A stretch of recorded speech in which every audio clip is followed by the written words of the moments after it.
आप सबों को प्रभु यीशु मसीह के नाम से मेरा जय मसीह की। फिर से मैं परमेश्वर पिता को धन्यवाद देता हूँ, उसने आज के दिन दिखाया, इसलिए सारा आदर महिमा मैं पिता परमेश्वर को देता हूँ।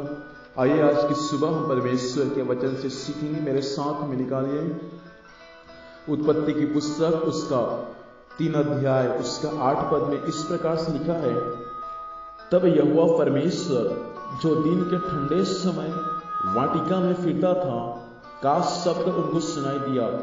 तब आदम और उसकी पत्नी वाटिका के वृक्षों के बीच यहोवा परमेश्वर से छिप गए। खुदावंत इस वचन के अनुसार आज की सुबह हम सबों को आशीष प्रदान करें। हम परमेश्वर से छिप नहीं सकते। जिस परमेश्वर ने आपको और मुझको बनाया, उस परमेश्वर के सामने आप और मैं छिप नहीं सकते, क्योंकि स्वर्ग और पृथ्वी और इस पृथ्वी पर जितने भी वस्तु हैं वे सब चीज परमेश्वर का है। तो परमेश्वर ने आपको और मुझको बनाया, तो आप और मैं परमेश्वर के सामने कभी भी छिप नहीं सकते। एक समय था जब परमेश्वर का दास आदम और उसका पत्नी हवा, जब वे लोग परमेश्वर के वचन के विरोध में जब पाप किए, अर्थात जिस फल को परमेश्वर ने खाना खाने के लिए, अर्थात जिस फल को परमेश्वर को खाने के लिए मना किया था, उसी फल को आदम भी खाया, उसकी पत्नी भी खाया और वे पापी बन चुके।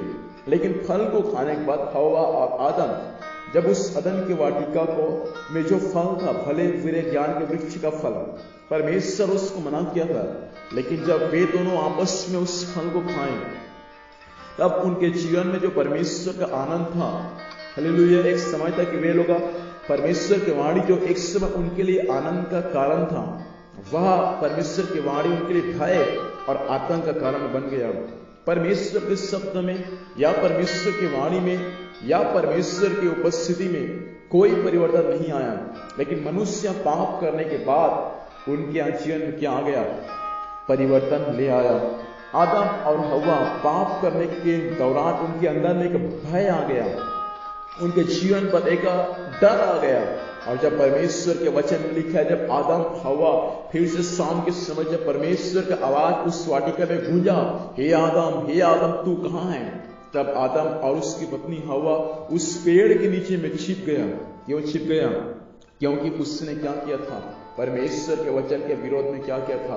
पाप किया था। इसलिए नीति वचन 28 अध्याय उसके 13 पद में लिखा है कि जो कोई अपने अपराध को छिपा रखता है उसका काम सफल नहीं होता। मेरे प्रिय भाई और मेरी बहन, परमेश्वर आज की सुबह हमारे जीवन से यही चाहता है, आप और मैं अपने पापों को न छिपाए, परंतु आप और मैं अपने पापों को प्रभु यीशु मसीह के सामने मानने वाले हो जाए और उसको मानकर आप और मैं अपने पापों को छोड़ने वाले हो जाए।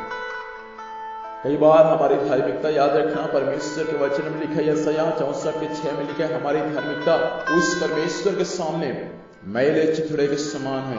इसलिए दाऊद राजा स्वयं भजनकार भजन संहिता में लिखा है, उसका 139 पद में 139 अध्याय में पढ़ेंगे तो हम परमेश्वर के सामने से छिप नहीं सकते। हम कहां जाए? आकाश पर चढ़े फिर भी वहां है, इस पृथ्वी पर है फिर भी वहां है, अंधकार के बीच में हर स्थानों में परमेश्वर, हम कहां उससे छिप सकते हैं?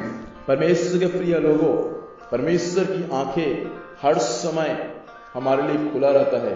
हर समय परमेश्वर की आंखें नित्य धर्मियों को देखता रहता है। परमेश्वर चाहता है इन दिनों में हमने जो पाप किया, हमने जो अपराध किया, हम उस अपराध को न छिपाएं। हो सकता है आपने अपराध किया, हो सकता है आपने पाप किया, हो सकते कई दिन हो गए, कई साल, कई सप्ताह हो गए, अभी तक आप अपने पाप को छिपा कर रखे हुए हैं। लेकिन मैं आपसे कहना चाहता हूं, आपका पाप प्रभु के सामने बेपर्दा है, आपका पाप परमेश्वर के सामने नित्य बना हुआ है। आदम हवा के समान हम अपने पापों को न छिपाएं, लेकिन हमारा जीवन ऐसे हो जाए कि हम उस पाप को अपने प्रभु यीशु मसीह के सामने स्वीकार करने वाले हो जाए। यीशु मसीह ने कहा, सब ने पाप किया और सब क्या है? परमेश्वर की महिमा से रहित हैं। यीशु मसीह ने कहा, यीशु मसीह का लहू आज भी हर एक पापों को धोकर शुद्ध करता है।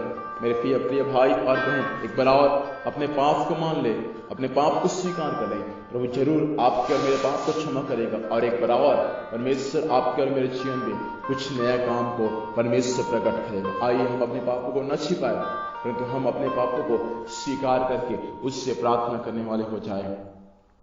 सर्वशक्तिमान जीवित परमेश्वर पिता, धन्यवाद प्रभु आपके जीवित वचनों के लिए। प्रभु जी, आज की सुबह अपने वचन के अनुसार बात किया, हम आपको धन्यवाद देते हैं। इस वचन के अनुसार चला, दिन भर संभाल, स्वर्गीय सुरक्षा दे, जहां भी जाएंगे प्रभु जाने आने में सहायता कर, जो भी कुछ कार्य करेंगे हर कार्य राजा आपके नाम से सफल होने पाए। धन्यवाद प्रभु, आपने प्रार्थना सुना, यीशु मसीह के नाम से पिता आशीष मांगते हैं, आमीन। प्रभु हम सबों को आशीष दे, आप सबों को जय मसीह की।